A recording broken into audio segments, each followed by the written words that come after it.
Hello everybody and welcome back to Historical Moments. Today we're diving into one of the most controversial and defining events in modern history, the United States intervention in the Vietnam War. Why did the most powerful nation on earth get drawn into a small Southeast Asian conflict, thousands of miles from home? The answer isn't simple. It's layered with ideology, fear, politics and human consequences. Let's go back to where it all began. The story starts at the end of World War II.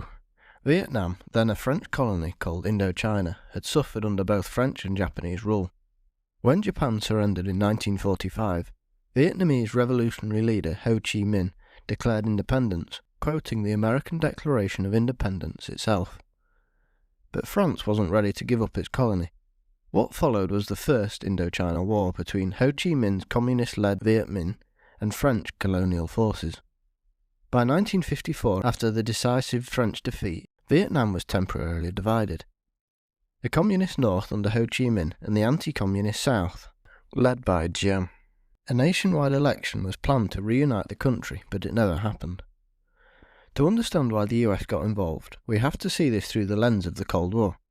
In Washington, the fear of communism spreading across Asia was enormous. President Eisenhower famously described what he called the Domino Theory, the idea that if one country fell to communism, the rest would follow, one by one. After China turned communist in 1949 and North Korea launched the Korean War in 1950, the US saw Vietnam as the next potential domino. Supporting South Vietnam wasn't just about that country, it was about preventing what American leaders saw as a global communist expansion, orchestrated by Moscow and Beijing. At first, America's involvement was limited. In the 1950s, President Eisenhower sent military advisors and financial aid to support President Diem in South Vietnam. But Diem's government grew increasingly repressive, alienating its own people. By the early 1960s, the situation was spiralling. The communist-backed Viet Cong insurgency began to grow in the South, and the US was now under President Kennedy. Kennedy increased the number of American advisors to more than 16,000. Though technically not combat troops, many of them saw intense fighting.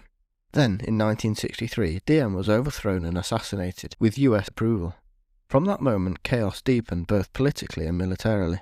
The real escalation came under President Johnson in 1964. After reports of a North Vietnamese attack on the US ships in the Gulf of Tonkin, Congress passed the Gulf of Tonkin Resolution.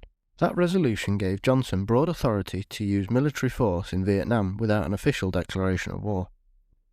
American bombing campaigns began, and by 1965 combat troops arrived. The US was now deeply entangled in a full-scale war. So why did the US intervene? At its core, the decision rested on three key motivations. 1. Containment of communism. US leaders genuinely believed stopping communism in Vietnam was vital for global stability. 2. Credibility. American prestige was on the line. If the US abandoned South Vietnam, allies might doubt its promises elsewhere. 3. Misperception. Many in Washington understood the nature of Vietnamese nationalism. They saw it as a Soviet plot rather than a local fight for independence. As the war dragged on, it became clear victory was elusive. Public support in the US collapsed. Protests erupted across college campuses. The war claimed the lives of over 58,000 Americans and millions of Vietnamese civilians and soldiers. By 1973, under President Nixon, US troops withdrew. 2 years later, Saigon fell to North Vietnamese forces, and Vietnam was unified under communist rule. The US entered the war to contain communism, but left questioning its purpose and power. The Vietnam War reshaped American foreign policy, trust in government, and the very culture of protest and dissent. The Vietnam War wasn't just fought in the jungles of Southeast Asia, it was fought in the hearts and minds of people around the world.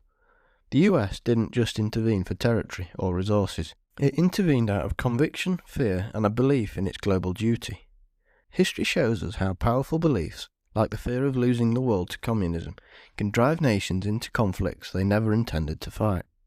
Thanks for listening to today's episode. If you enjoyed it, please like and subscribe, and we'll see you next time. Thank you.